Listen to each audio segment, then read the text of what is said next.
Assalamualaikum warahmatullahi wabarakatuh. Perkenalkan, nama saya Suci Ramadona, NIM 1810202062 akan menjelaskan tentang pengertian pendidikan agama Islam.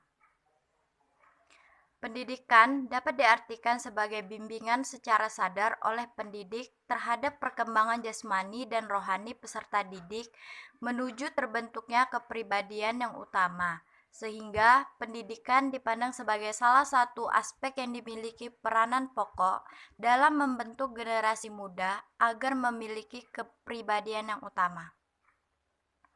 Selanjutnya itu adalah metode pembelajaran agama Islam di perguruan tinggi. Pendidikan tinggi atau perguruan tinggi dimiliki peranan yang amat penting dalam pembangunan suatu bangsa dan negara. Oleh karena itu, di mana saja di penjuru dunia akan berlomba untuk mendirikan perguruan tinggi dan mendorong generasi mudanya untuk memasuki perguruan tinggi. Dengan demikian, bentuk-bentuk metode pendidikan dan pembelajaran agama Islam yang relevan dan efektif dalam pengajaran ajaran Islam adalah antara lain sebagai berikut. Yang pertama adalah metode diakronis, suatu metode mengajar ajaran Islam yang menonjolkan aspek sejarah.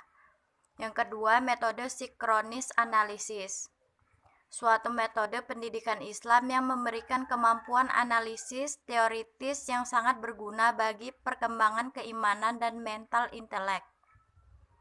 3. Metode problem solving. Metode ini merupakan pelatihan peserta didik yang dihadapkan pada berbagai masalah suatu cabang ilmu pengetahuan dengan solusinya. 4. Metode empiris, suatu metode mengajar yang memungkinkan peserta didik mempelajari ajaran Islam melalui proses realisasi akulturasi, serta internalisasi norma-norma dan kaidah Islam melalui proses aplikasi yang menimbulkan suatu interaksi sosial. 5. Metode induktif, metode yang dilakukan oleh pendidik dengan cara mengajarkan materi yang khusus menuju pada kesimpulan yang umum. Dan yang terakhir adalah metode deduktif, metode yang dilakukan oleh pendidik dalam pengajaran ajaran Islam melalui cara penampilan kaidah yang umum kemudian menjabarkannya dengan berbagai contoh masalah sehingga menjadi terurai. Baiklah, saya Tri Anggi Nur Huda, NIM 1810202065 akan melanjutkan materi selanjutnya yaitu tentang pengembangan sistem PAI pada PTKI. Perkembangan Perguruan Tinggi Pendidikan Agama Islam atau PTAI secara kuantitatif mengalami peningkatan yang signifikan. Semula hanya 1, kini sudah menjadi 50 institusi. Keberadaan perguruan tinggi pendidikan agama Islam ini mempunyai kedudukan dan fungsi yang sangat penting dalam perkembangan masyarakat. Ada beberapa pengembangan sistem pada PTKI. Yang pertama, 1. Kurikulum PTKI. Pengembangan kurikulum berbasis kompetensi ini perlu pendekatan teknologis, sehingga dalam menyusun kurikulum atau program pendidikan tidak bertolak dari analisis kompetensi yang dibutuhkan. 2. PTKI dalam membentuk kompetensi lulusan. Alumni PTKI adalah sarjana yang tergolong ke dalam tataran ilmu yang teoritis dan implementatif.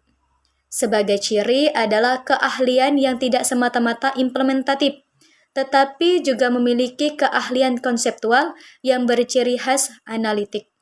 3. Pengembangan disiplin ilmu pendidikan agama Islam.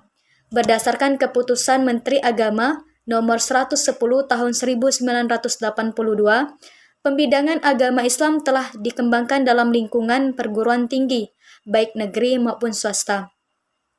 Menurut Profesor Muhaimin, pengembangan PTKI lebih menekankan pada ilmu pengetahuan agama Islam, yaitu ulum an-naqliyah. Pengembangan semacam ini ternyata mendapat kritikan paradigma yang mendasari PTKI kurang berrelevan dengan perkembangan ilmu pengetahuan dan tuntunan pembangunan nasional karena bersifat sektoral. Jadi pada dasarnya dapat kita simpulkan bahwa pengembangan sistem PAI pada PTKI ini akan terus mengalami peningkatan sesuai dengan zaman, di mana dia akan terus mengalami peningkatan yang secara relevan dan signifikan. Mungkin itu saja yang dapat saya sampaikan. Saya sebagai perwakilan dari kelompok 12, mohon maaf apabila ada salah kata. Kepada Allah saya mohon ampun dan saya akhiri. Wassalamualaikum warahmatullahi wabarakatuh.